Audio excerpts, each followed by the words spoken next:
Some art journal inspiration for you today with this very easy art journal page using Mandala style art. And stick to the very end because I'm sharing a simple trick that will help you to bring a journal page together.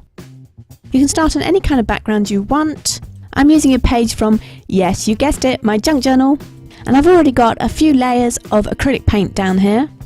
But you could just do this on some plain paper or add it in to a journal page that you're halfway through or whatever you've got to hand. I'm just going to start by defining some areas on the background, and for that I'm going to use some gouache paint. So no particular reason, I just like these colours and I quite like the matte finish I get from these paints. Of course, I've listed all the products below the video as always, so if you wanted to try them, you can find them there easily.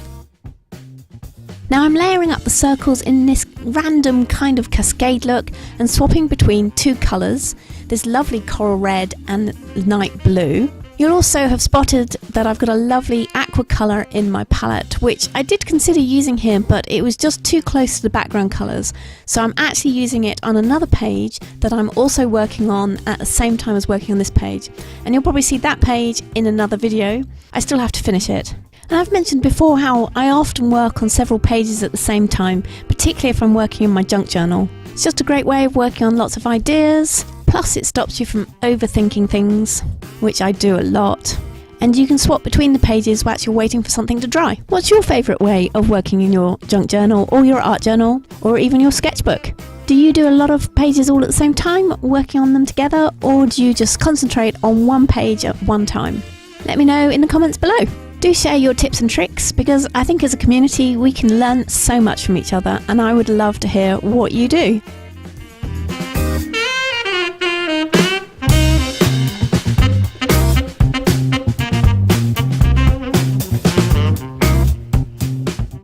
For the drawing of the mandalas, I'm actually using Posca pens, and I've got the fine liner ones, so these are the ones with the smallest tips. So you can see I've got a Sharpie on my table next to where I'm working, and my plan was to use that because at this moment in the filmmaking I couldn't find my black Posca pen.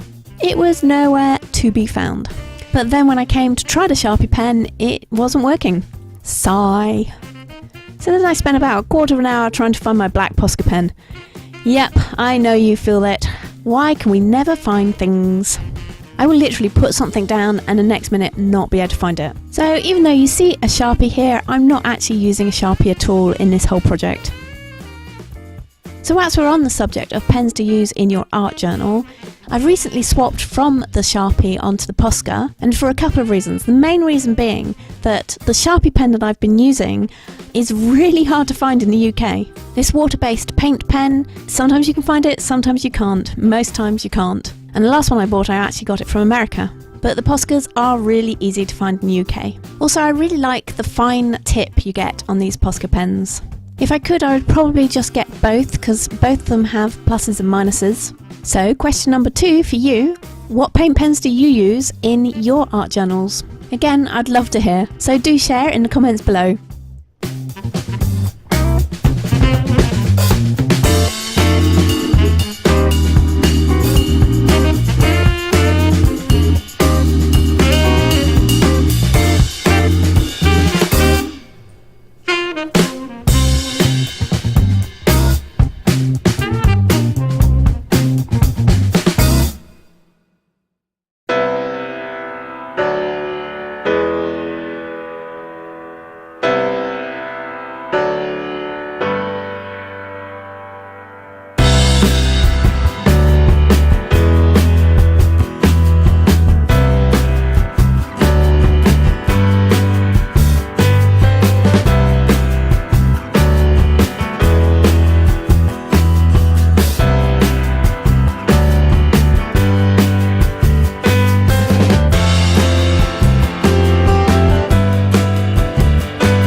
So you'll have spotted by now that these are not perfect mandalas. There is a symmetry to them, but it's not a perfect symmetry. And hey, that's okay. I wanted to go for something a bit looser, a bit more of a doodle style. I think for me, it's the repeated circular pattern that's just so satisfying to do. And it's probably why my abstract flowers always tend to be quite circular in style. There's also something really fun about filling in these circles that you've already put down with pattern and trying to come up with new ideas for making each circle different from the last circle. Making patterns in your art journal page is just a really great way of practicing your drawing skills and expanding your mark making ideas. So it's well worth spending the time doing this every now and then. Another thing I really enjoy doing is filling a whole page with different patterns. That's quite fun to do as well.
So I don't know about you, but I'm getting a kind of Scandinavian snowflake vibe from this art journal page.